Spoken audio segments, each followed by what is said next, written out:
This podcast is brought to you by Most Valuable Podcasts, leading the league in podcasting entertainment.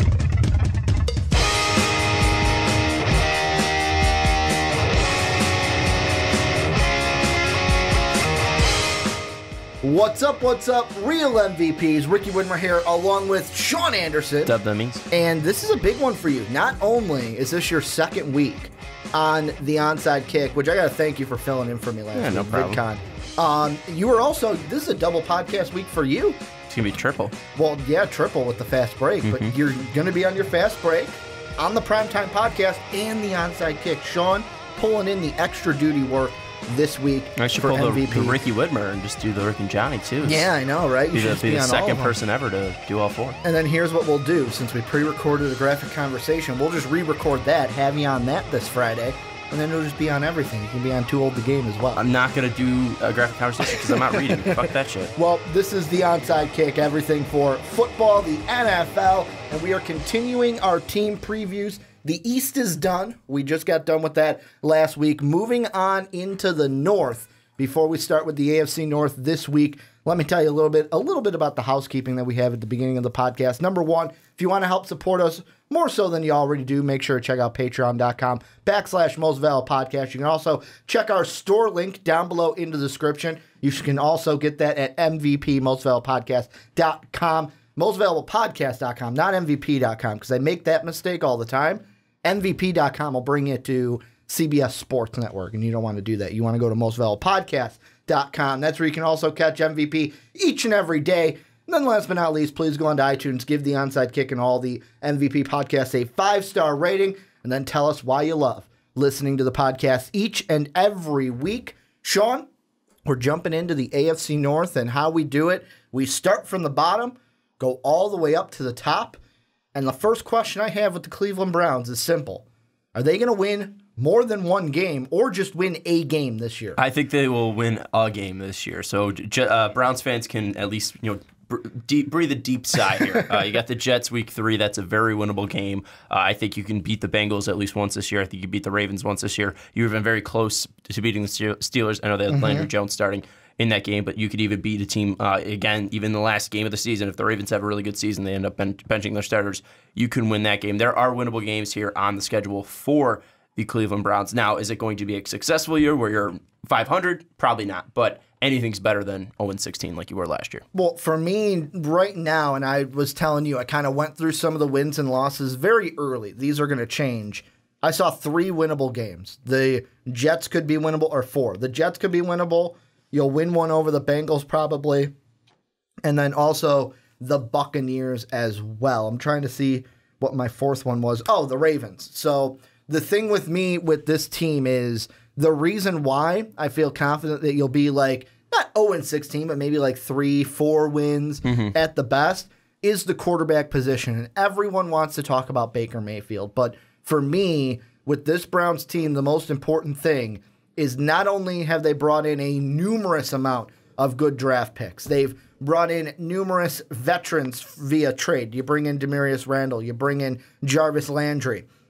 Now you bring in 2 quarterbacks, one with the number 1 pick in Baker Mayfield, the other in Tyrod Taylor, who's a guy who has had not just playoff experience because he went to the playoffs last year, but he has experience bringing a underdog-like team, a team in the Bills who had not been to the playoffs in forever, bringing them to the playoffs and being successful as a starting quarterback. Well, and he also has experience under Joe Flacco as well. So, I mean, he has experience under a true starter, and, a guy who's been starting since 2007. So, Tyrod Taylor is a very experienced quarterback, and I think that's what, Cleveland needs, because it's been a while since they've had a very experienced quarterback, a guy that has, the resume that Tyrod Taylor does. So, it's definitely going to be a boost. The one thing I am worried about, because I do love the additions that they made. I love Jarvis Landry. I think he's a great addition. Their draft was fantastic in my mind. Baker, Nick Chubb was great. 2 great additions. You love Antonio Callaway as well. I know he's got off the field issues, but he's a very talented player. So you look at the biggest loss for them obviously is going to be Joe Thomas, but outside of that, I do like the additions they made to this offense.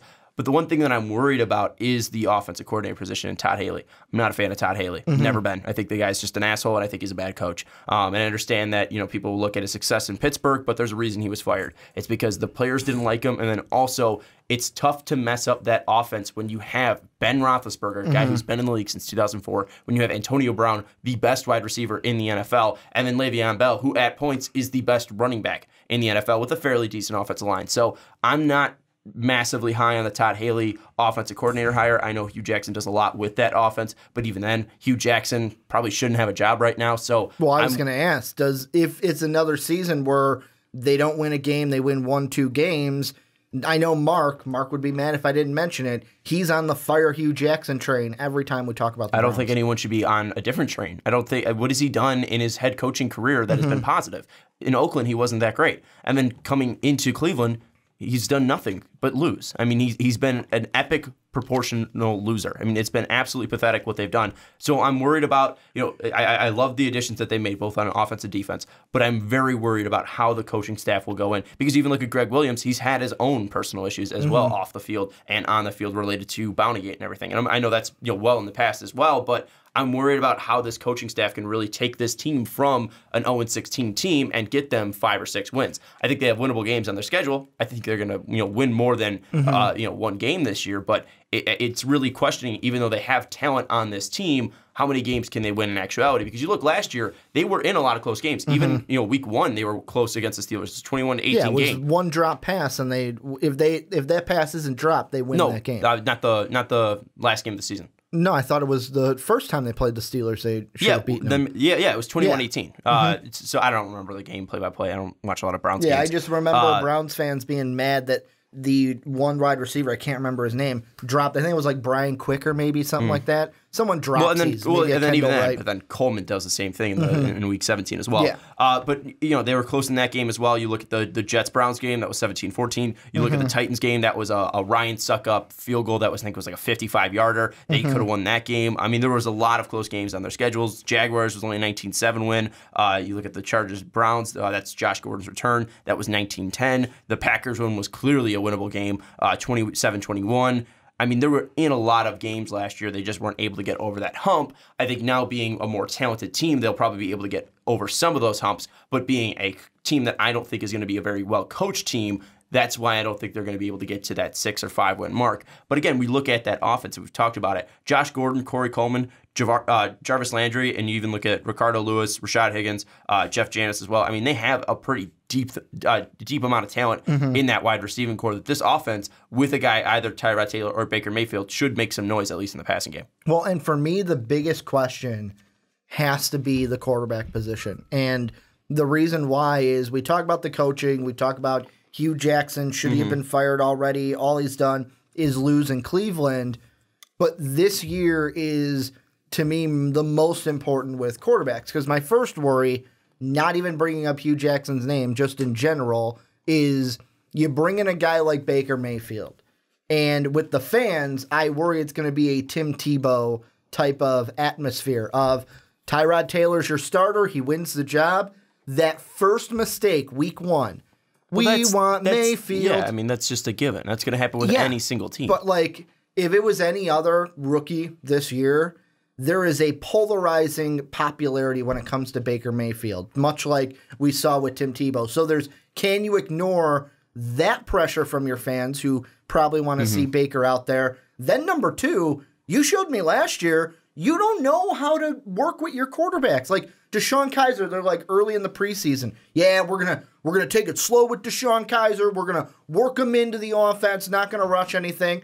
And then you rushed him right in, and he looked like he didn't even have a chance to be successful in Cleveland. So for me, because you have Tyrod Taylor, I would almost be on the bandwagon of let Tyrod. Well, if Baker wins it in the offseason, that's completely different. But if Tyrod wins this job in the offseason, I would almost be like he's got the job the entire year. I don't disagree with that, and I think whoever wins this job should rightfully win this job, and you got to be sure that you're going to stick with this guy for as many games as you possibly can, unless injuries happen or they're just having an epically horrible season.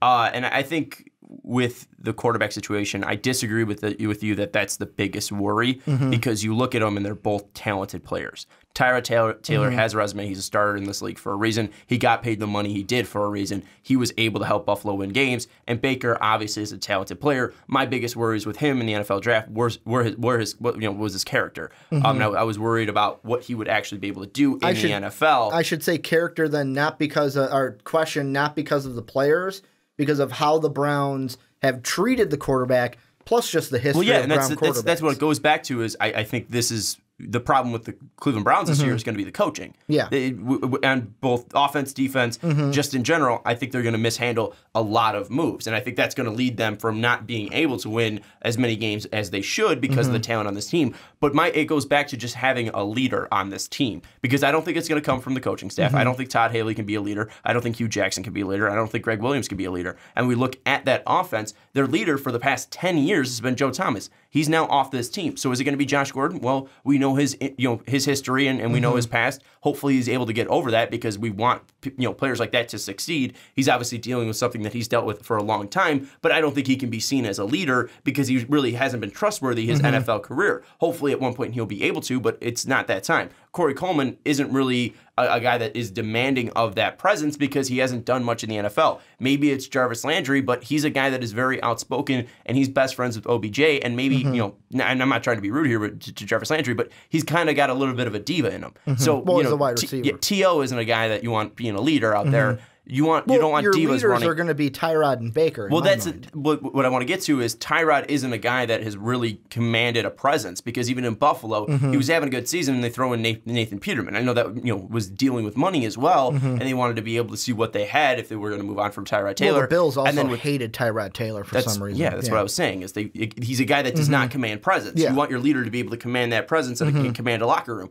And then with Baker, he's a guy that has shown he's been able to take that chip on his shoulder and put it into a positive. But I worry about how much he will be able to keep the reins on it. And maybe with these divas on the outside and just this team getting a little bit too cocky and not having a leader on the team and having Baker run the shop, maybe that will be too wild of a team and they won't be able to rein it in, and they'll make mistakes and crucial mistakes that will lose them games. So I just look at it, and I don't know where the leader is coming from, because you even look at this line, there's a lot of, at least, guys that are coming into the Brown system. You look at Zietler from Cincinnati, you look at J.C. Treader from Green Bay, and then a lot of other guys are just recent draft picks, and even Chris Hubbard, the right tackle. A lot of these guys are either freshly drafted or free agents from different teams. They're not really a culture in Cleveland, and I think that's going to be the biggest thing, at least offensively, that's going to bite the Browns in the ass. Well, and I agree with you in the sense of somebody needs to step up and be the leader of this team, because one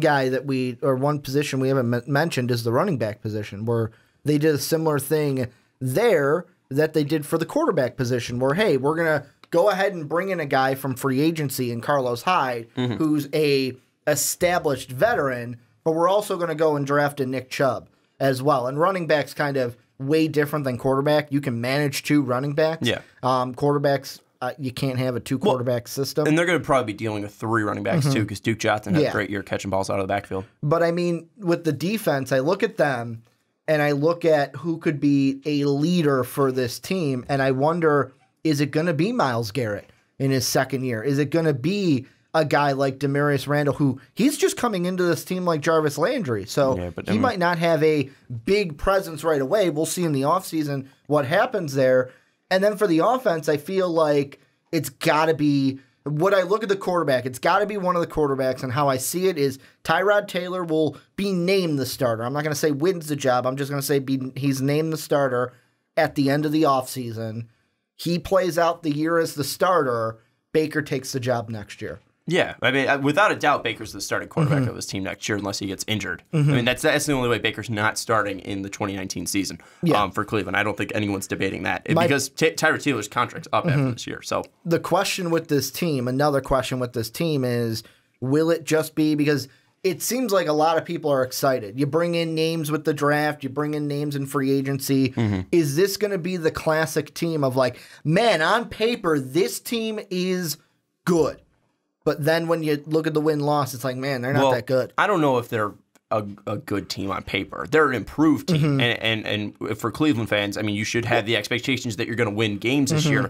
But I think the expectation for a Cleveland Browns fan isn't a certain win threshold. It is just the fact that you see an improvement out there, that you're competitive in every single game, and that you're not really disappointed in what you're seeing. That these players are giving it their all, they're close in games, and yeah, we win 3 or 4 games. If you're able to hit that threshold, I think you got to be able to take that as a victory for Cleveland fans, because you can be, overhyped. You can see the talent on this team, but we have to realize what the situation is in Cleveland, and you have been the worst team in the NFL since I was born. Like, there is no changing that. That list of quarterbacks just keeps getting longer and longer. The success just keeps getting more pathetic and pathetic as the years go on. You just need to be able to take that step forward and saying we're entering the next era, the new era of the Cleveland Browns. That's all you need to be able to say. It was kind of like with the Bears last year. The Bears, we just wanted to see a team that was competitive at times, and we saw flashes, and those flashes were enough, where now as Bears fans, we're excited that, hey, maybe we'll be able to hit that 8-win threshold.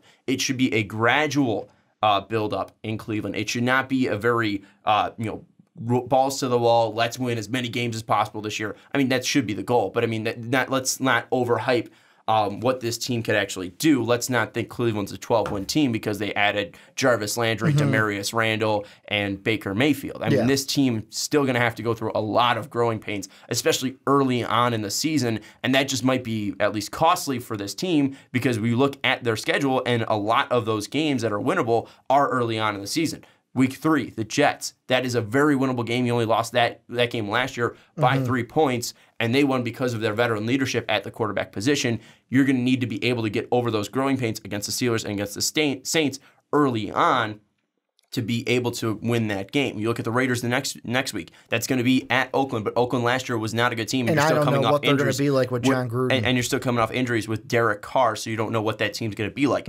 Obviously, the game against the Ravens, both of them later on in the season, those should be winnable games, and at least competitive games, because that's what you expect from divisional opponents, no matter who they are, whether it's the Browns or not. You should be competitive in your division, at least be close in games. Chargers should be close. But then again, looking after the bye week, that is where the wins should most likely come, because you're going to be through those growing pains. You're going to be for sure set on your starters. You'll probably deal with a couple of injuries, but you'll probably have the guys that are going to be starting for you for the rest of the year. And then you start off at the Bengals, which is a winnable game. Texans is going to be a difficult one. We know how many injuries they deal with on a constant basis. And by then, Deshaun Watson will be back and healthy by that time. The Panthers, team that when Cam's hot, they're really good. But when Cam's off, you can win that game. The Broncos, we don't know what they will be like. Is Case Keenum going to have a great season again? Bengals, again, you should be able to win that one. Ravens. So that week 12 to 17 mark will really show you what the Cleveland Browns will be for the next couple of years. And if you go 2-4 in that stretch, then I think that's a positive for this team, because you're probably going to get one win as well from week 1 through week 10. So the Browns should be expecting 3-13, because, again, this team has talent. I just don't think they have that leadership. I still think this is a very young team where we can't overhype the Browns. Well, it's funny. It's funny that you say, 2-4 and then 1 win in the first 10, because that's exactly how I see it. I put 2 wins at the end of the year, second time you meet the Bengals and the Ravens, and then the Buccaneers. And that's what I think. It's 3, maybe 4, with that 4 being maybe the Jets. And if you go anything above 4, it's because you caught a team like the Chiefs sleeping, because they're a team that's going to be way different this year without Nagy and without Alex Smith. And even then, too, I mean, we look at the Chargers. They're a very up and down team. I mean, when they're on, they're I want them to be very good good this team. year. That's the thing, is their defensive front is disgusting. Phillip Rivers is a very capable quarterback.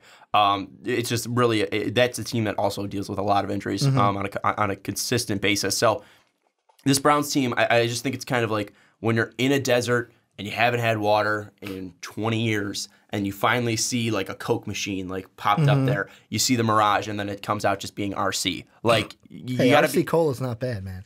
It's horrible. It's not terrible. Compared to Coca-Cola, it's dog piss. Compared to Coca-Cola, but RC Cola ain't that bad. Can you just go with the fucking bit, man? I'll go with it. It's Thank horrible. you. So no, it's not. Well, it's just something where you expect something great. You expect 8 wins, and then you get a 4-win season. Well, just temper the expectations. It's not a Coke machine. It's an RC Cola. I'll ask you this then to end this segment: is basically put the crystal ball in front of you. What's your percentage that Hugh Jackson gets fired at the end of this year? I want to say 110, but it's not. I'll say 60% he gets fired. I mean, That's the thing is, if he wins 2 games, he's improved. Better. Yep. So, like, it's just, I don't know.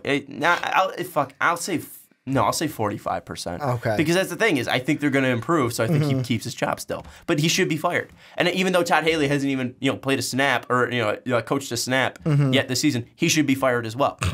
I hate Todd Haley. I hope he does not have a job in the NFL, at least as a major offensive coordinator, because I don't think he does a job well. But this is probably his last chance for the Browns, so hopefully for him, he keeps his job. I'm going to go at 40-50, and the only reason why is I feel like even if they do get 2 wins, will they feel pressure at the end of the year just to say we can't do this? Or if they even get 1 win, it's like, do we feel pressure? I'm moving more on the side of he doesn't get fired. The writing is on the wall that Hugh Jackson is not the coach of the future for the Browns. He might not be the coach of the future. I agree with that. But the thing I'll relate this to is like what we talk about with college coaches, where it's the first 2 years you didn't have your guys with the cleansing that they did this offseason.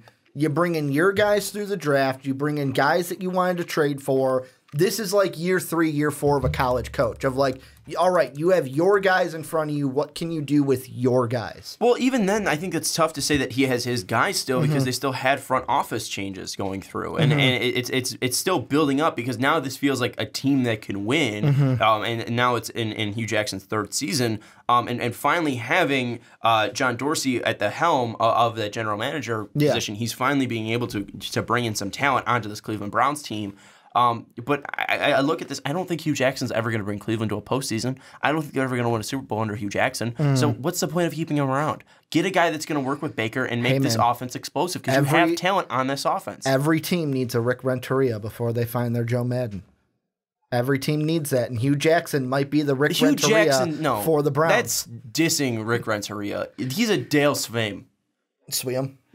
Yeah, he's a Dale Sveim. Well, I mean, I'm just saying, like, I wouldn't be surprised if Hugh Jackson gets 2 more years.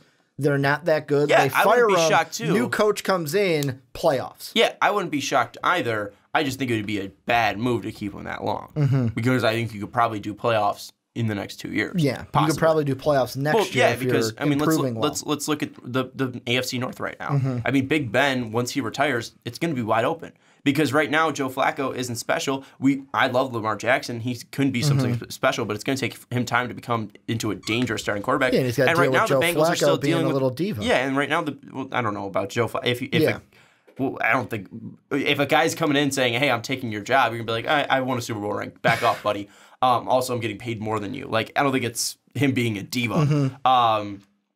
But and then even with the Bengals, they're still dealing with Marvin Lewis. So this is a very open division once Big Ben is gone. So I think you got to look at this with Cleveland. I don't think you should wait too long to get rid of Hugh Jackson. I think you should do it at the end of the season, but I don't think it's going to happen. Well, this is where you guys come in. Let us know what you think down below in the comment section about the Cleveland Browns. How many games will they win? Will they be a decent team this year? And tell us why we're wrong. Yeah, tell us why we're wrong and why the Browns are going to go to the playoffs this year. Let us know what you think down below in that comment section. Let's move on, though, into the next team, Sean, and that is the Cincinnati Bengals, the Cincinnati Bungles, or if you're Brandon Swanson, the Cincinnati Bengals. And I mentioned to you before we started recording this, I looked at this roster and went, did they make any moves? Like, all I see is Preston Brown, Cordy Glenn, both from Buffalo. I see first-round pick Billy Price, which I was a little confused on that one come draft night. I look at this team and I go, is this just, like, are we looking at, and I don't mean this as disrespect to Bengals fans, but they're going to take it this way, are we looking at number 3 in the AFC North again? And only because the Browns are only going to win 3 games. I mean, what gives you the idea that this team is that much better than the Browns? I don't. Well, and to me, I just feel like the Browns are going to lose more games than not. What do the Bengals have when it comes to edge to give them that competitive edge that pushes them over? Marvin Lewis doesn't have it. Marvin Lewis is going to keep his job no matter what. Whether he goes 6-9, 7-9, 6-9-1, whether he goes 4-12, whether he goes 4-11, he's going to keep his job. I would say if he consistently loses in the wild card game, he's going to keep his job. He has never gotten past the wild card game, so he hasn't done anything in Cincinnati besides get 12 wins every now and then. I mean, they don't have that much to play for. Andy Dalton already has his contract. AJ Green is locked up right now, and we know that he's a great wide receiver no matter what team he's on. Tyler Eifert's playing to be healthy. What do the Bengals have to play for? Like, this is a team that I don't know where the competitive edge is. The Browns need to win a game. Like, that's their competitive edge. We look at, the Baltimore Ravens, you look at Joe Flacco, they have the competitive edge of Joe Flacco wanting to keep his job. We look at the Pittsburgh Steelers, this might be the last year that they can beat the Patriots. This might be their last chance to take down the Patriots. What is the Bengals' edge? Because no one's getting fired, no one's getting moved, because it seems that this, at least franchise, is just complacent. I don't understand where the Bengals are, and it's shown in the moves that you said. They didn't bring much into this team. They made smart moves. I think the Cordy Glenn trade was a nice move. They picked up an extra pick in that Bills trade, and I think that was a very smart move for the Bengals, or at least they moved down, got Cordy Glenn, and got a pick as well. I think that was a smart move, but they didn't add on to this team. They didn't go out and make any splashes. They didn't help this team get significantly better. And this team last year, it wasn't like they were dealing with that many major injuries. I just don't think they were that talented. I'm looking at the schedule because, for this team, you're right. You look at the roster and it's like, oh, you got AJ Green still. Oh, you got Brandon LaFell still. Oh, you got Andy Dalton still. And people might say oh, you're getting John Ross because technically he didn't play that much last year. He didn't really get a shot to quickest out guy there from the draft 2 years ago. Yeah, he didn't really get to step out there and make a name for himself because he didn't play in any games last year or catch any balls last year. He wasn't able to do that. So technically you're getting a new player in John Ross, but I think there was even reports that Marvin Lewis wasn't a fan of John Ross. I might be wrong on that, but I think there was even reports last year that he was not a fan of John Ross. So then you're already getting a guy and a rookie who has no confidence. I just don't know where their edge is coming from. Maybe it's just from Vontaze Burfict just being an asshole. Just consistently just being a scumbag, and they have to protect him. I just don't know where the edge is coming from the Bengals. And I think Bengal fans are going to be like, oh, this guy's just a Bengal hater. But I'm just trying to find logically where their edge this year is going to come from. I wouldn't say it's being a Bengal hater because I even looked at the schedule. I brought up my early predictions of wins and losses. Right now, I only have them at 4 wins. The most I can see them going at this moment is 6. And for me, just looking at their schedule, these are games that could be automatic losses to me when we get to the season. At Carolina, at Atlanta, home against Pittsburgh, at Kansas City, home against Tampa Bay, that one's a toss-up. At home against the Saints, at the Ravens, the Broncos at home, the Chargers on the road, the Raiders at home, and then I got the Browns sneaking one, the one in Cleveland, and then you're not beating Pittsburgh this year. So, for me, the only teams I've got you beating are the Colts week 1 because I don't know what to expect from Andrew Luck, the Ravens because you're playing them at home week 2, the Browns at home, and then the Dolphins.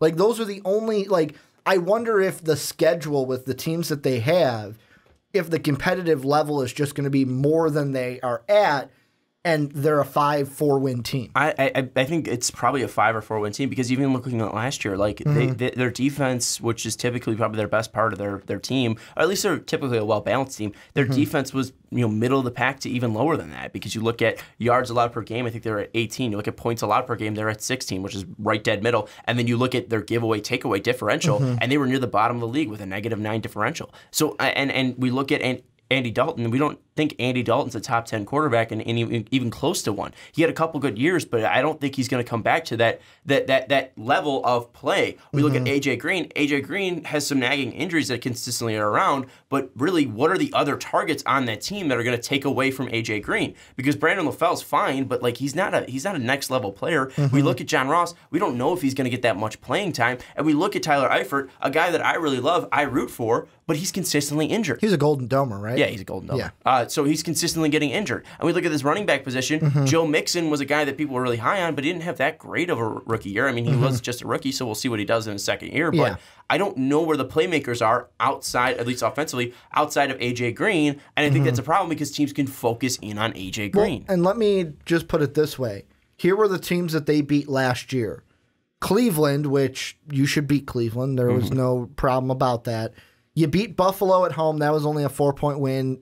You might be able to say, well, they were a playoff team. Fine. It's an okay team to beat. Then the Colts, you only beat them by 1. They didn't have Andrew Luck last year.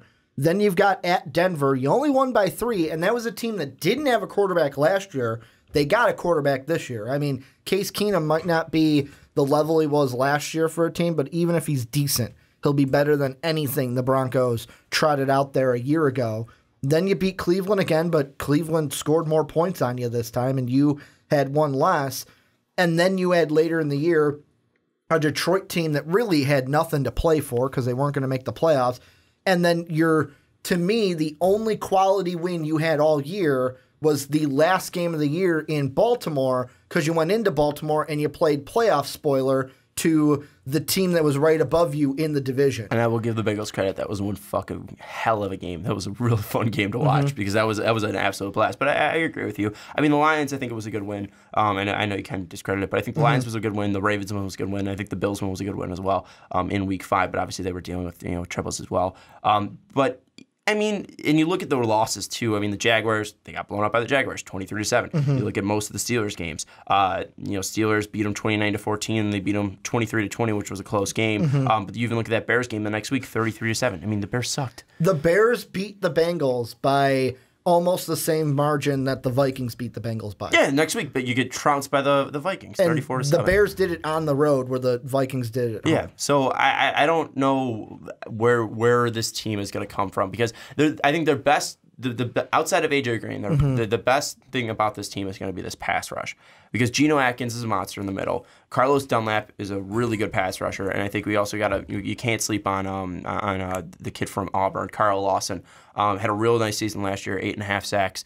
He's a guy that is going to be an interesting player to watch, see how good if he is. Maybe that was a fluke last year, 8.5 sacks, or maybe he'll be able to take that next step up. And having Geno Atkins on that front line, having Michael Johnson, having Carlos Dunlap, those are guys that can make difference, especially with Carl Lawson. So that's going to be one positive for Cincinnati is the fact that their pass rush is going to be really good. And then looking back, you have Preston Brown, a guy in Buffalo who had some success. Vontae Burfict, even though I'm not a fan of him, he is still a very talented football player. And you look at that secondary. Ialoka has been a very good to great safety throughout his career. Drake Kirkpatrick has been a good corner at times in his career. He's had his ups, he's had his downs.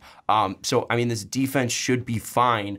But even then last year, they weren't consistent enough. And that's the biggest thing with the Bengals is I don't think they're going to get that consistency because I don't think they have that edge. I don't think they have a game-changing leader. I don't kind of like the Browns. I don't think they have a game-changing leader. I don't think they have that much talent. I think you could probably even make the case that the Browns are more talented. I mean, look at the quarterback position. The Browns do have two good quarterbacks or two serviceable quarterbacks in Tyrod Taylor and in Baker Mayfield, where Andy Dalton's a serviceable quarterback. You look at the wide receiving core, you have Jarvis Landry, Josh Gordon, good old, who's the kid from Corey Coleman. Yeah. Corey Coleman as well, where you look at Cincinnati, it's just A.J. Green. And you look at tight end position, you have Tyler Eifert, but he's never consistently healthy. So the positive on Cincinnati's offense is just I think that this line's going to be good. I think Bowling's going to be good. Corey Glenn is a nice addition. Billy Price, I think, was a steal. I think he's going to be a guy that contributes right away. And Jake Fisher, a guy that was drafted high before.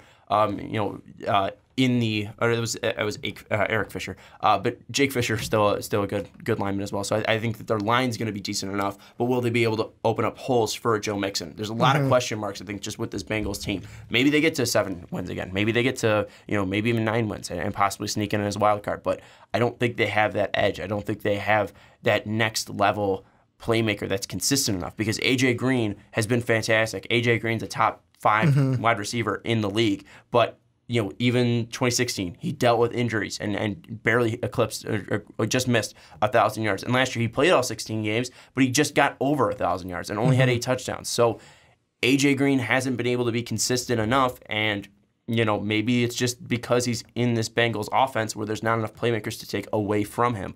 I don't think he's ever going to get back to that 2013 season where he had 1,400 yards and 11 touchdowns. Well, if I'm not mistaken, they also had Mohamed Sanu next to him as well that year. They used to be able to at least take away from AJ Green and be able to give teams a lot to look at. Where I don't think they have next level playmakers outside of AJ Green. So I think this Bengals team, there's a lot of question marks, and it's really when are you going to be able to get your wins? Is it going to be early on in the season? Because that Indianapolis game should be a winnable game for you because Andrew Luck might not be 100%, and I know it's in Indy, but if he's not playing, you're going to be going up against Jacoby Brissett, who you lost to last year, or you'll be going up against a hurt Andrew Luck.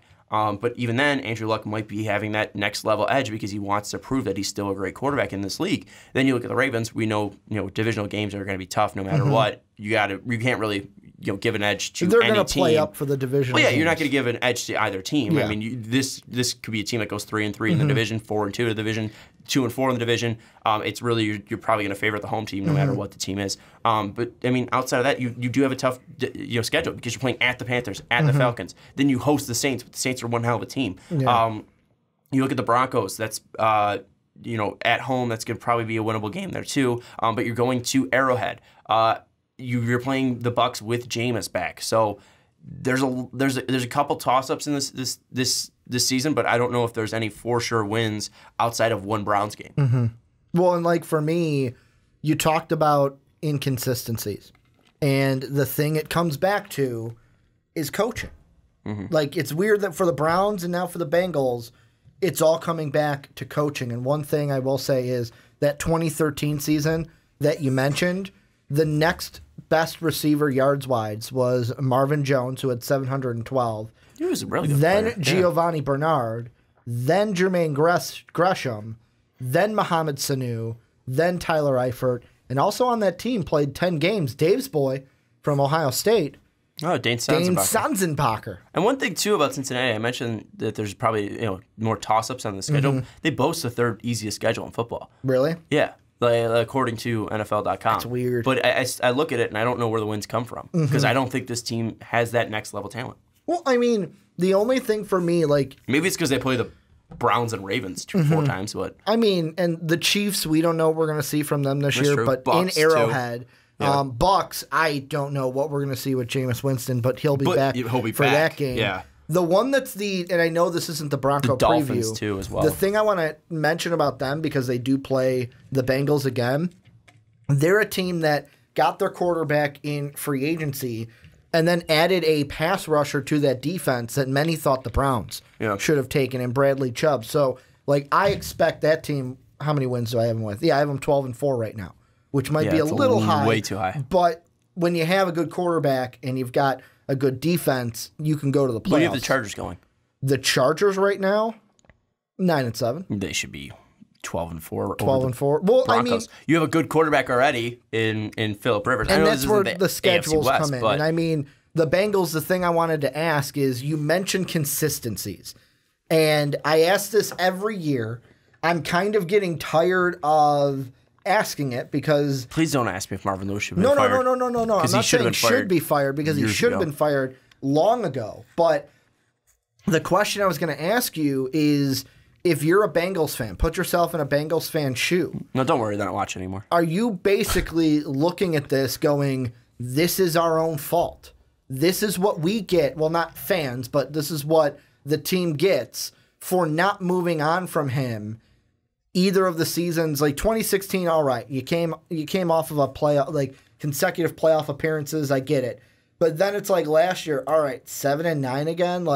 And they're losing in the wild card game, so they're not getting past that wild card game. Are you looking at it going, we should be in this situation because this is what management has put us in? There are no repercussions. There are no, I don't want to say standards, but there's no level of we need to get here. If you're not at here, then things are going to change because things haven't changed for over 20 years. It falls on almost 20 years. It falls on the Brown family. It falls on the owners of the Cincinnati Bengals, and it's Mike Brown. It's a guy who is not only the owner, He's the GM. He runs the whole football team, and he's just stuck in the old days. The guy's 82 years old. He needs to move on and give it up to young blood, and that's not only in his general managing position, but it's also in his coaching staff. He needs to be able to cycle this out and bring Cincinnati new life. I mean, the biggest thing for fans is if you want to see a change, I think you got to stop supporting your Bengals, and it's so tough to ask of any fan to stop rooting for your hometown team, for rooting for the team that you've grown up rooting for. But if you want to see change, that's probably the biggest thing that happens. And I think we've seen that happen because the games that I've watched, when they're at Cincinnati, I know the one that I was watching last year, it was the Bears game. That game was absolutely dead. And you look at Cincinnati, they are second worst in attendance last year. 31, right behind Los Angeles. And Los Angeles was a great team, but they were playing in the Coliseum. They weren't having consistent showings, but you assume that the Rams are on their way up. It feels like Cincinnati's probably going to be, again, in the bottom 2 of the league. I think probably Oakland falls below them just because the team's going to be moving out of Las Vegas. I think Oakland's going to at least try to spurn this team. But you look at Cincinnati, I think they're going to, again, be at the bottom of the league when it comes to putting out. Oh, this was the Chargers. Chargers were bottom. There's 2 Los Angeles teams now, but they were playing in a fucking soccer stadium. Yeah. So it's like you can't really count them. So I just look at the Bengals, and I think the biggest thing that falls on them is just ownership, and ownership just keeps screwing them over time and time again. Let me ask you this. Last question I'll ask you about the Bengals is one of the new additions they did make in their coaching staff this year was they added Terrell Austin from Detroit. But that was only because Matt Patricia coming into Detroit wasn't going to or did not retain Terrell Austin as his defensive coordinator because Matt Patricia is going to do the Bill Belichick thing of I'm the head coach, but I'm also running the defense as well. Does that bode well for Bengal fans? Like, because you said, their defense, their pass rush is good, and now you're bringing in a Terrell Austin who didn't do bad things in Detroit. No, but I mean, Detroit wasn't one of the best defenses in the NFL. I mean, he puts out a decent defense consistently. In the first season, for second overall and third in points allowed in 2014. But then it was kind of just falling off from there. I mean, they lost Sue, they lost fairly, and I think last year 18th overall in 2016, and then 13th in scoring. I mean, it's going to be something where I think they're going to be consistently middle of the pack like they were last year. I don't think it's going to be an improvement to this defense. I think they're going to be right around where they were last year. I don't think Terrell Austin's going to change the culture. I don't think he's going to boost them up to a top elite defense.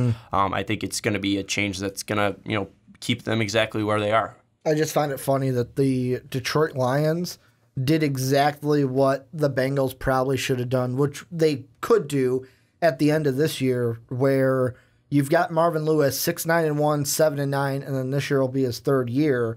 Whereas ever since the 11-5 season that Caldwell had his first year with Detroit, 7-9, then a 9-7 where they made the playoffs but lost to the Seahawks in the first game, then another 9-7 last year, and they said, screw it, you're done, get out of here, and they moved on. The Bengals, I feel like a broken record, that's why I didn't ask it, but I'll say it anyways. Marvin Lewis should probably be fired at the end of this year, but we know it's not going to happen. We know, unless they go 3-13. Which they haven't gone, let me see. 4-12 in 2010. That's the last time they've had a losing record. I mean, the 6-9-11 is technically... That's the last time they've had under 5 wins.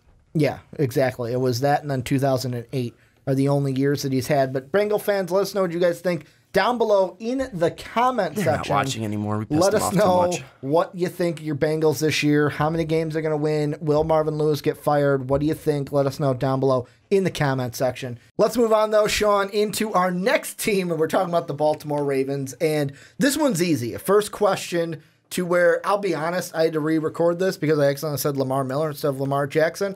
But I want to ask you this. Mark and I have talked about it. It'll probably pop up above your head for others to see and listen. How long does Joe Flacco stay the starter of the Ravens before or if Lamar Jackson takes the starting job from Joe Flacco? It depends, obviously, on how he performs. I mean, that's what it's going to boil down to. It's not going to be a certain time, all right, we've seen enough from Flacco. if they're winning, he's performing fine. That's all that matters because they're not going to bench him like that, especially having one more for sure year on this team. They're going to have that potential out in 2020. So I think that's going to be the one thing that's going to kind of fall onto the shoulders of the Ravens. I don't think this is the year that he's going to lose his job, and especially Joe Flacco isn't an MVP like quarterback. He's a fine quarterback. He's like an Eli Manning type of quarterback, I would say. Better than Eli. I mean, you think so? He's a safer quarterback because let's just look from 2014 to 2017. 62.1% completion percentage, 64, 64, 64. Like he's not going to light it up. I mean, he's gotten over 4,000 once in 2016. He's not going to hit eclipse 30 touchdowns. He's at 200 right now, which is pretty impressive. But he's a guy that's going to be always above touchdowns over interceptions. There was one year that he wasn't, which was 2013, 19, and 22. But other than that, he's typically going to be over. Have a nice touchdown to interception ratio. I don't think he's going to do anything that's going to lose him the job. I know people were kind of calling for it after last year because he wasn't super consistent, but I think this year, he's still going to keep his job. I think they're going to work in Lamar Jackson as much as they possibly can. But I think Flacco keeps his job for the full season unless he either gets injured or is historically horrible. Much like Baker Mayfield, where we talked about with the Browns, I see it as Joe Flacco has the job this year. Next year is the season where we're talking about Lamar Jackson kind of upseating him. You don't think so? Well, the thing is Tyrod Taylor's gone after next year, so Baker's the quarterback no matter what. Yeah, no, but I'm saying like Joe Flacco, I feel like he will not be the starter at not the beginning of the year, but Lamar Jackson will take the job some point next year because how I see it going out is next year could be Joe Flacco's last year on the Ravens team. They have a potential out after 2019.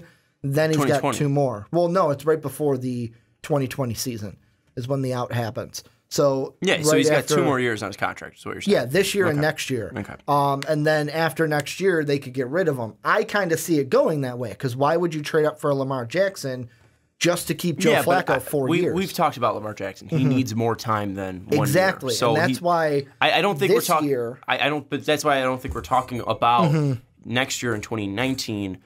Lamar Jackson taking over for Joe Flacco. Because you think going to happen. It's going to happen after 2 years. Okay. So once they get rid of Flacco, then it's Jackson's job. Because for me, this is what I think Lamar Jackson's season's going to be with the Ravens. He's going to be the backup. I think they're going to run 3 quarterbacks on this team. I don't think they're going to put in Robert Griffin. No. They're not going to put in Robert Griffin. What? But they're going to have Joe Flacco, Lamar Jackson, and RG3. What they will use RG3 for is how many teams used to do it before, where it's like, RG3, a similar skill set to what Lamar Jackson is bringing in. No. While Joe Flacco is, I'm just saying, both dual threat guys, both throw the ball. Yeah, quarterbacks. Every quarterback throws the ball, Ricky. While Joe Flacco is doing his thing as the starter, not wanting to help Lamar Jackson because, like we had said before we started recording, why would I? We've seen Favre do the same thing. We've seen Tom Brady do the same thing. They're going to use RG3 as that mentor on the bench for Lamar Jackson to help him learn the game at a quicker pace. Are you saying they're going with 3 quarterbacks, though, on the roster? Yes. Yeah, they're going to have all 3 on the roster. Yeah, I don't disagree with that, but I don't think RG3 is going to be getting No, he's snaps. not going to play. He's not going to play. He's when you said 3 quarterback system, I thought you were saying that he was going to be playing. No, I'm saying because many teams nowadays only after cuts keep 2 quarterbacks. I think they'll keep 3 to use RG3 as the mentor. It's not crazy to see 3 quarterbacks on a roster. I mean, I know the Patriots do 3, but I mean, even the Bears last year, they ran 3 on their It just seems like a much older system. I mean, I want to say Gus Frerotte did the same thing in his career when he was a backup. There was, I think it was with the Vikings, one of the rookies we drafted. He did a similar thing, and that's what I think they will do when it comes to that. Now talking about players, though, on the field, this receiving core. All new faces in the starting 3 slots. You got Willie Snead coming over from the Saints, Michael Crabtree coming over from Dow Raiders, and then John Brown coming over from Arizona. Is this enough to help Joe Flacco to make sure the Ravens do make the playoffs this year? I don't know if it's enough to help them make the playoffs, but it's definitely going to help him improve. I mean, Joe Flacco hasn't had an eye-popping stat year in a while. I think you could probably throw the last one out to be 2016, where he had over 4,000 yards and 20 touchdowns. But even then, I mean, he was still 20 touchdowns to 15 interceptions. You got to look back probably to 2014, where I was really impressed with Joe Flacco. 62.1% completion percentage, pretty much 4,000 yards, 3,986. So we're, 14 yards off from getting to 4,000. 27 touchdowns, 12 interceptions. I think it will help him get back to that type of year because you're going to have a lot of options, and you get different type of options. Willie Snead is a guy with some speed that's going to work from 5 to 10 yards, 5 to 15 yards out. John Brown is that deep threat in the slot going down the middle. And Michael Crabtree can be a guy that really does everything for you. So I really do like the wide receiving core that they put around him. And even looking at the tight ends that they brought in. They brought in Mark Andrews from Oklahoma, a guy that I really liked. They brought in Hayden Hurst, an athlete from South Carolina that I like. I still like Max Williams, even though he's done absolutely nothing for the Ravens. He was supposed to be next Gronk out of Minnesota. Yeah. I still like him. He might not make the team because he hasn't really done much. But I still like him, and we know how much Joe Flacco likes to rely on his tight ends. And also, I mean, let's look at their offensive line. It's pretty damn impressive. I mean, you got Yonda, who's an all-pro. You have Ronnie Stanley, who's a massive beast on that line, a Golden Domer as well. So this offense, I think the biggest question is going to come at that running back position. I know I've gotten shit for bashing Alex Collins before for saying that he's not that next level game-changing running back. So I will at least say that Alex Collins needs to at least prove that he is a for sure starter in this league, to be fair to Alex Collins. Well, I just think that with the running backs in general, it's not going to be, maybe Ravens fans will tell me I'm wrong, where Alex Collins might get the majority of the snaps percentage-wise, but we are going to see a fair amount of Collins, of Allen, and of Kenneth Dixon out of Louisiana Tech as well. Like, we're going to see all three of those guys put in yards, put in snaps for the Ravens. We see a lot of running backs. We see a lot of running backs be worked into a lot of systems. But I mean, even last year, I mean, he had pretty much 50 more carries. Collins, that is, over Allen, 212 to 153, and Collins won that job late in the season, where he was getting 20 to 18 carries per game. And I think that's going to be more of a consistent, because when you saw him get 18 to 20 carries per game, 20 carries in the last game, they lost 31 to 27, still a close game.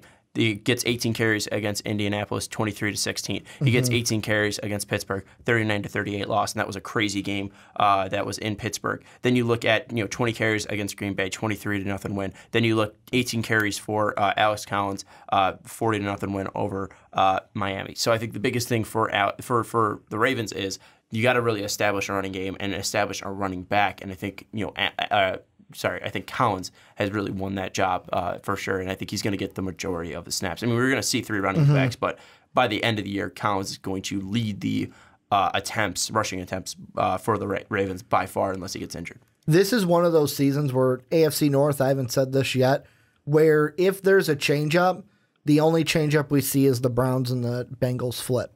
Like, this could be a division that ends up Browns in the cellar, Bengals in third, Ravens in second, and then the Steelers in first. And the thing that I question for this year is what the Ravens are going to do against winning teams this year. Because you look at last year, let me just look at some of their games against winning teams. The Jaguars, you get blown out. The Steelers, you get blown out. The Vikings, I'm not going to say blown out, 24 to 16 is not a blowout, but you lose. Then you look at the Titans, playoff team. You go ahead and lose that game. You lose to the Steelers again. That's 5 losses against teams with winning records. All of your other teams that you won, Bengals didn't have a winning record. Browns didn't have a winning record. Ravens didn't have a winning record. Dolphins didn't. And then the Texans and Packers, when you played the Packers, they didn't have Aaron Rodgers. So that's kind of an unfair advantage, and why I would say you won 23 to nothing. And then the Colts, they didn't have Andrew Luck. So, I mean, this season coming in, the teams that I see on their schedule that will have winning records are the Broncos, the Steelers, the Texans, the Saints, the Chiefs, the Falcons, and the Chargers. And right now, in all of those, I believe there were 7 of them. I have them at this moment 2-5 against winning teams, 5-4 against losing teams. And that, to me, could be the Achilles heel to this team, is what do you do against those playoff teams, against those teams that have winning records? Yeah, and I think it's going to be something. I agree with you that at least looking at this AFC North, I think the only switch that does happen is, if any switch does happen, Browns and Bengals. Yeah, Browns and Bengals. I don't think Baltimore's going to make that jump to first place. But I agree with you that they're going to be, the biggest thing is going to be how are you going to do it against these playoff teams. And like you said, you have the Saints at home, you have the Steelers at home once, you have the Bills at home as well, you have the Broncos, a team that's going to probably be tough as well at home. Raiders have been a tough team before, so this is the schedule that I really enjoy, I really like for the Ravens. I don't think this is that much of a tough journey for them. The first 6 is going to be tough for them. Titans, a playoff team, Steelers, Broncos, Bengals, Bills, and you throw the Browns in there since they're a divisional opponent. But looking at the end, and especially the last 3 games, Bucks, Chargers, Browns, those aren't playoff teams. You really shouldn't be worried about it. And even then, even the Chiefs, they're starting a rookie quarterback. He's going to be well set up by week 14, but still, in Arrowhead, you're going up against a rookie quarterback pretty much in Pat Mahomes. So I think you look at the Ravens season, and if you're able to survive those first 6 games, it's going to, or first 7 games even, because you got the Saints there as well. It's going to be something that is going to be tough. The first 9 games. I was going to say. It's going to be tough. I was going to say. I just keep looking. The first 9 is because for me right now, and I'm going to throw the barometer out there. This might change when we get to our actual prediction videos, but at this point on July 3rd, I have them 4-3 after the bye. So from week 11 on, they're 4-3. That means they're 3-6 in their first 9 games, with their only wins coming in before the bye, coming to the Bills because they don't have a quarterback. I mean, Josh Allen's not going to be anything special this year. Bills fans try to tell me that A.J. McCarron's the next coming, and he's not. But even then, I mean, those are both guys that are really new to starting NFL quarterback positions. At least and week it's 1 in Baltimore. Yeah, week 1 is going to be a tough one for them. And Baltimore has a great defense. I also got them winning against the Browns because it's the Browns, and the Ravens always beat the Browns, although it's in Cleveland, and I wouldn't be surprised if the Browns maybe snuck out that game. I think they could get one against the Steelers. Either at Pittsburgh or in Baltimore. See, and that's the thing. What kind of we'll get to them later, but what kind of a Steeler team are we going to see this year? The only one, and this could be a loss as well, the Panthers. I think they got the Panthers. I think you could throw the Titans in there. I think you could throw the Broncos in there as well. The Titans are interesting because we don't know what we're going to see with their coaching change. What are we going to see with Vrabel being the head coach now in Tennessee? Yeah, and I think Baltimore's still a really good team as well. I mean, this is a team that has upgraded at the wide receiver position. They still have a very capable running back. I don't know if he's a star. They have a good offensive line. They have a quarterback that, again, is capable. And we look at that defense that we haven't really talked about that much. You still have Terrell Suggs. You still have C.J. Mosley. You still have Eric Waddell. You still have Jimmy Smith. I mean, you still have playmakers on that defense, and they consistently are able to, make big plays, and this was a defense last year that was really good. So I think this is a team that's going to be able to keep in even against tough opponents like the Titans, like the Broncos, like the Steelers. I think this is still going to be close games. I don't think they're, even if they're losing and they're going into the bye week with a losing record, I think most of these games are going to be competitive for the Ravens. What are your chances that they make the playoffs? Like if you had to put a percentage to it, like 75% they make the playoffs. For the Ravens? Yes. Because I got them right now 7-9, 10th best, tied for 10th best in the AFC. I don't think they're going to be that bad. I think they're either 500. I think they're 8 or 9 wins this year. It's just really dependent on that wild card position because I think the Steelers are going to win the division. Like I said earlier, they were close last year, very tight race in that wild card last year. I don't think Buffalo gets in this year, so I think they fall out. Which opens up a spot. But I think the Chargers are a really good team. So, 55%. I'm going to say the biggest things, you mentioned it. Bills don't make the playoffs, so that's a team falling out. The Texans and the Chargers are the big team because you look at obviously. Well, even then, Texans and the Colts as well, too. Well, the Colts of what we're going to see with Andrew Luck this year. If he's regular Andrew Luck, then he's back. Yeah, then that could be a 9-win team right there, too. So, I mean, we'll put both of those, the Texans and the Colts, the Chargers, and maybe the Dolphins. Like I say maybe the Dolphins because I think they'll be the second best team in their division this year. It's dependent on good old Ryan Tannehill. Yeah. And, I mean, those are, 4 teams then that you're battling? I'll even, screw it. I'll even throw the Titans in as well because I feel like, and I will say this. Why wouldn't you? I mean, they were a playoff team last year. I know. And the thing I'm going to say is we're not going to get to the AFC South for at least 2 weeks. But the thing I feel like with the AFC South, that is going to be the toughest division in football, where we might not see a team under 500 in that division. Yeah, 8-8 and not under 500. That'll probably be the worst record. But they're always one of the toughest divisions, and they play each other really tight. I just wonder with the Ravens, will they have enough to overcome the Texans, overcome the Colts, overcome the Chargers to get one of those playoff spots, especially if they have, let's say, a 2-5 record against winning teams? Mm-hmm. Yeah, it's going to be tough for them to turn that corner to become a great team.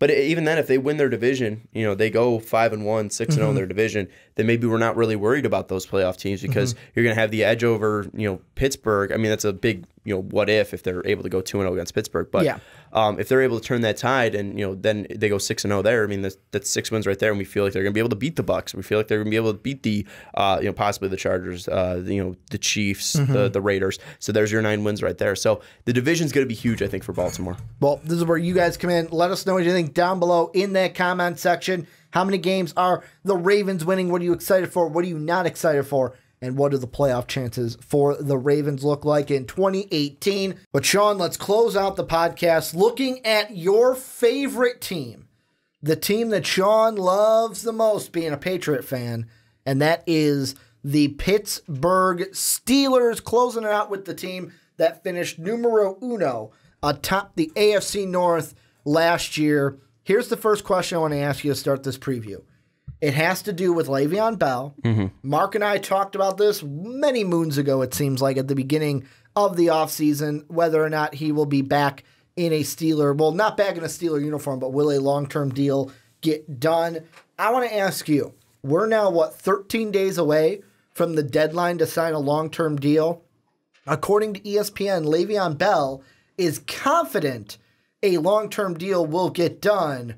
What do you think happens in the saga with Le'Veon Bell? Does he play this season with a franchise tag? Does he not even play at all? Or does he get a long-term deal? I think he plays the franchise tag. I don't think he's going to walk away from that. I don't think he's going to be able to completely ice the Steelers. Well, he's not Kawhi Leonard. Yeah, and I think even looking with what's going to happen, I don't think he's going to sign a long-term deal because there's even reports that he's willing to take a hometown discount, I think, which is like $14.5 a year. But I don't think he's going to end up doing that because I think he'd be frankly stupid to do so. Take what you're worth, and you could probably get more than that on the market. And no offense to Pittsburgh fans, but it's not for sure that Big Ben's going to be around, and there isn't a contingency plan at the quarterback position for Pittsburgh. There's a reason they drafted Mason Rudolph. And I'm not high on Mason Rudolph at all. I mean, there was 5 quarterbacks that went in the first round in a quarterback desperate league, and Mason Rudolph wasn't one of them. So, and even then, just looking at his tape, I don't think he's going to be that great of an NFL quarterback. So I don't look at there isn't an Aaron Rodgers behind Ben Roethlisberger. So why wouldn't I go out, get wined and dined, go out to free agency on the open market, ride my price up? Because he demands a high price tag. He is one of the best running backs, if not the best running back in the league. I know last year he technically had a down year because you look at his yards per carry, that was down. You look at his production just compared to what he did in 2016.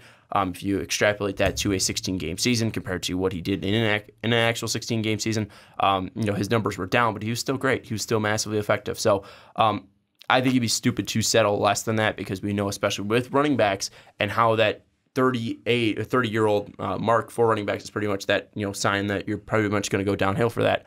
Max out as much as you can, especially in such a physical league. I don't think he signs a contract by July 16th. Well, and that's exactly, I agree with you to the point of get what you're worth, because I can't remember where I heard it, whether it was ESPN talking about NBA, talking about NFL. I'm probably going to screw up the quote, but one of the analysts basically said, they're like, I think it was a former player too. He's like, you know what? Get what you're worth, because if you're going to take less than what you're worth, what does that say about you? What does that say about how much you think you're worth inside? And that's not a question of oh, you think you're worth, but it's it's the point of if you are worth this dollar amount, go and get that dollar amount because that is what you're worth. But some people also see it as loyalty and sticking with your team. I mean, I think it's forgot this is the NFL, not the NBA. Well, that's just in general with sports. Yeah. I think that loyalty is a big thing, but if someone's willing to pay you, especially the team, the Steelers, if they're offering something that is around $17 million, then take it. But obviously they're not because he probably would have taken that by now. Yeah. I think though in this league where it is such a physical game, we know the negative effects it can have on your health. Go out and get as much money as possible because if you're not able to make that money because you're physically unable to work, later on in your life, you're going to have a nice cushion to fall back on. I think especially in sports, especially in football, guys need to be looking at that. Would it be the end of the world if he didn't sign? Like, if he doesn't get to a long-term deal this offseason, it's obviously not going to hurt the Steelers this season. But let's say, and this is the last thing we'll do with Le'Veon before we move on, is let's say the deal doesn't get done and he plays on the franchise tag this year. Is he a Steeler after this year, or does he walk? How many times can you tag a player? I think this is the last one. This is the last one for Le'Veon, if I'm not mistaken. That's why it's such a big deal that they get him signed because they can't tag him next year. Because Kirk Cousins almost got tagged like 14 times? Yeah, 3 times. Okay. So I think if a deal is not made by July 16th, he is not a Steeler next year. Okay. I do not think that the Steelers are going to be able to cough up that much money to keep him on the team because I think a team that will be desperate for a running back, maybe the Jets, will cough up that money to get a game changer like Le'Veon Bell. And his previous last year, he was on a franchise tag as well. So I'm pretty sure this is the last year that they can tag Le'Veon Bell. Looking at it, maybe not because 2013 he came into the year, 4-year deal. No, scratch that. I think one more year. But they're going to, at that point, it's a buttload of money. I know it's not quarterback money. Oh, yeah, it goes up way higher. It's still a butt ton of money for the Steelers. I want to ask you this, though, for the Steelers this year. Yes, they're probably, and I hate to say this because I hate to say this with any team with competitive, they're probably the first sure going to win this division. Like, no one's questioning whether or not they win this division. Shocking if they don't, yes. But for you, what's your biggest concern, if you have any, with the Steelers this year? My biggest concern is usually like what it always is injuries with the Steelers because, typically there's always an injury on that line, whether it's to Pouncey, to Castro, one of those guys typically goes down. And then it's the defense, and it comes back to that. I hated the Terrell Edmunds pick with a passion. That was the dumbest thing they could have done. But you still look at the T.J. Watt was fantastic for them last year. I just don't know if they have playmakers in that secondary that are enough. They brought Joe Hayden in. He wasn't fantastic. He's not the same old Joe Hayden that he was. Cam Hayward's great. Stephon Tuitt's great. Bud Dupree's great. But they also are losing their guy in Ryan Shazier. And that we saw the effect that it had on their defense when they lost him. And he's not coming back. I hope for his safety he does not come back. We do not need to see a player die on the field. We do not need to see that happen. I hope he is able to at least recover and is able to walk and live a healthy life. But, they're not going to be able to have Ryan Shazier in the middle. And we saw how much that changed that defense.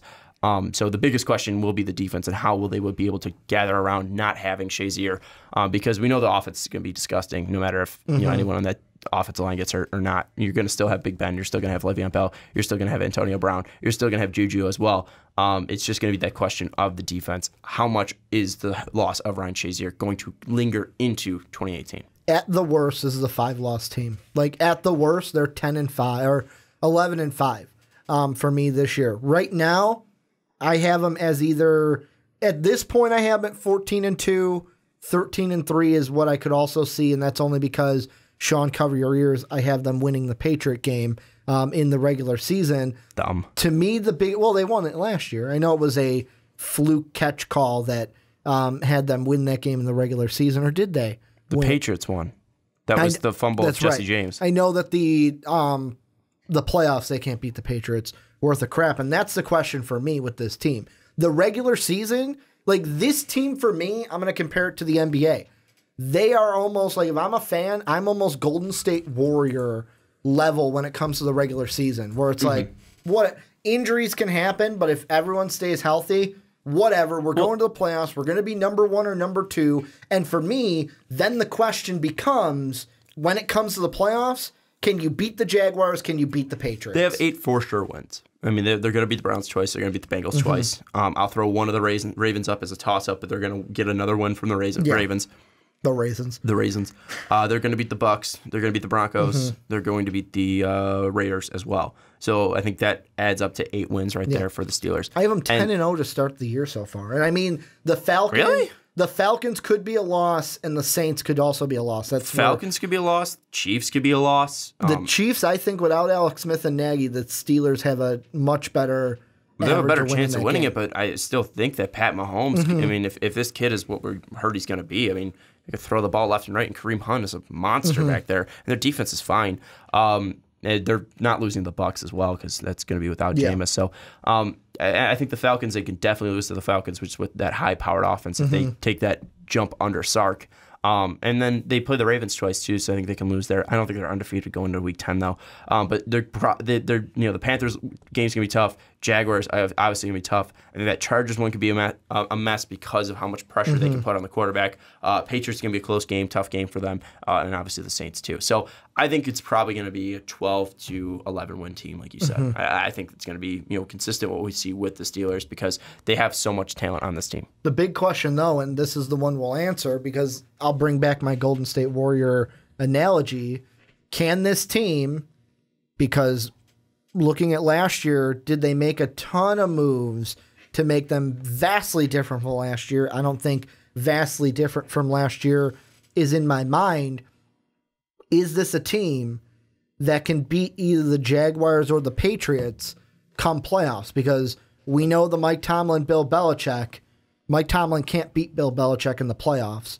And and Ben Roethlisberger can't beat Tom Brady. And the Jaguars last year, if the Jaguars are anywhere near where they were last year, I see the Jaguars being a team that in a playoff game ain't going to lose to the Steelers.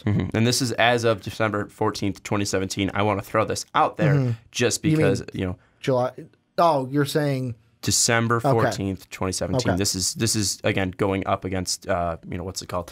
Brady against Roethlisberger. This is both playoff and regular season. Brady is 7-2 against Roethlisberger. So history tells us that Brady beats up on Roethlisberger. I just want to throw that out there because I know Steelers fans get upset when I throw it out there. But yeah, I mean this is good. It's just going to be how well do you do in the playoffs, and you're not beating Brady. So good luck. Well, try again next year without Le'Veon Bell and with an older Ben Roethlisberger. And how I see everything kind of playing out is, let's say, because right now I have them as the number 1 seed, Patriots as the 2 seed. Odds are Jaguars would be 3. They win their wild card game. That means great. We get to, if we win our divisional game, it doesn't matter. We're playing for sure the Jaguars or the Patriots in that AFC title game. And to me, that is the biggest question for this team. Of course, everyone's goal is Super Bowl, but like a team like the Steelers, you have a little bit more hope for it because of the level that they're at. But I just don't think right now, early July, that I can say they'll beat the Patriots because of what you also said. Yeah. And I would for sure say the Jaguars would beat the Steelers if they went head-to-head in the AFC title And here's game. the thing probably with the Steelers is that this is their last chance. Because unless they lock up Le'Veon, he's most likely going to leave. And Big Ben's, 38 years old? So this might be the last chance for the Steelers to win with this current team in place, with Antonio Brown, with Big Ben, and with Le'Veon Bell. With the Killer Bees. So this is the year. So maybe that's going to give them the edge to come over to overcome the Patriots and to overcome the Jags. But it's a lot to ask because they didn't do it last year and they haven't done it to Brady in a while. I think the last time they did it was 2005. It's funny because the only player out of the Killer Bees that's for sure after this year is Antonio Brown. Yep. I'm going to say they have him locked down until after the 2021 season because let's be honest, they would be crazy to take their potential out after the 2019 season with him. You don't let a guy like Antonio Brown hit the board unless you're thinking, well, Big Ben's already retired at this point. We lost Le'Veon. What's the point of paying him? But I don't think that would happen. That would be if it's moronic. at that point, they're probably trading him. Yeah, exactly. You're not letting him walk for free. For nothing. Yeah. I just think with this team, and this is one of the last things I'll mention, is you mentioned with Mason Rudolph that you're not high on him. No. But the question I want to throw out there is, of course, I don't want to He's throw better out than Landry Jones. I don't want to throw out the idiot. I'm going to say the idiotic question of oh, is this Big Ben's last year? Because we don't truly know. Like, it could have been last year. It could be 2 years from now. It could be at the end of this year. What do we read in to the Steelers not only taking Mason Rudolph, but also taking his main weapon from OK State last year? Like, is there anything to read in from that? No, it's just players that they liked. Big Ben's their franchise quarterback. I mean, they took when the Patriots took Jimmy Garoppolo in the second round. It didn't mean Brady was gone. No. Who was I'm not gone saying before him. for sure it means, but like they're planning for the future in case Big Ben hasn't had a great track record with health. I mean, it's just due diligence. It'd be stupid not to take a backup quarterback with an aging quarterback who has injury issues with a team that needs to win now. And Mason Rudolph was a guy that started for 4 years and had a very successful college career. And having those weapons like Antonio Brown and Le'Veon Bell will make his job easier. I don't think this is something that is making Big Ben's out the door in the next 2 years. No. When Big Ben wants to leave, then he'll leave. That's what it's simple as. When Big Ben retires, then it's Mason Rudolph's job. But the point that he's not going to overseed. No, and I'm not saying that he'll overseed Big Ben. The thing that and I'll explain it a little bit better maybe, is to me, I look at it and I go, first they take Mason Rudolph. Okay, they're taking a quarterback that they think that they can develop in case Big Ben leaves next year, 2 years. But then I look and it's like, ooh, they took they could have taken any other wide receiver that they wanted late in the draft. But for some reason, and he's a good wide receiver. It's not like he's nothing. Because they liked him. But I look at it too, and could it be a small reason of, hey, not only is this wide receiver good, but if we get this wide receiver off the field, they already have a chemistry. If Big Ben retires this year, if he retires in 2 years, when Mason Rudolph comes out, we've got a guy that he's got chemistry with right away, Brother, even if we have to trade Antonio Brown. Take the tinfoil hat off. It's nothing more than they like the player. I mean, let's look at the Steelers' history with drafting and developing wide receivers. It's superb. So they liked the guy. They took him. That's all it is. It just happens that he went to the same college as Mason Rudolph. Is it helpful that he has a buddy there? Yeah, but did they take him because they want Mason Rudolph to have friends at the lunch table? No. It's just he's a player they like. Quarterback, wide receiver, having that guy you can gel with. You can gel with Antonio Brown if you throw the ball enough to him. You need two. You can't just have one wide receiver out there. They have Juju Smith-Schuster, who was unreal last year. What if they need a slot guy? I'm just saying. They have I Darius think there's a little bit Hayward-Bay. more to it than just we like the guy and we went to him. Quit smoking that Oklahoma crack. Any final thoughts you got on the Steelers before we wrap things up? Fuck them. Wow. Sean just really letting his Patriot colors come out there. But this is where you guys come in. Let us know what you think down below in the comment section. What do you think of the Steelers this year? What do you think they're going to do? And Steeler fans, I want to ask you guys, how confident are you guys if you go into an AFC title game this year against either the Jaguars or the Patriots, how confident that you're walking out of that game going into Super Bowl Sunday, and most likely against my Vikings, but we'll see. Here's the thing, just real quick. As a Patriots fan, I hate the AFC North because the Ravens typically knock us out of the playoffs, and they always play us tight. And the Steelers always complain after every time we kick their ass. They're like the little brother that's annoying and keeps saying one more game, but it's just going to be a blowout every single time you play. So it's no offense to Steeler fans. I think Steeler fans are way better than Philly fans. They're much nicer, but get real. You're not beating Brady, and you're not beating the Patriots until Brady and Belichick are gone. Well, this is where you guys come in and let us know what you think down below. A little housekeeping here at the end. Make sure to check out patreon.com/mostvaluable podcast if you want to help support us as we're coming with you a podcast each and every day, each and every week when we come with podcasts. Also, check out our store. in the description so that you can get an MVP t-shirt. This ain't the shirt. Yeah, so you can get an Austin but it's 316 a t-shirt. It's not this shirt from at all. WWEshop.com. It's a Most Valuable Podcast t-shirt. You can check that down below. You can also get it at mostvaluablepodcast.com, where you can also catch MVP each and every day. And then last but not least, go on to iTunes and Apple Podcasts and give MVP Podcast a 5-star rating. It would mean the world to us. Want to thank you guys for watching on YouTube. Want to thank you guys for listening on podcast services around the world. And as always, have a good day, everybody.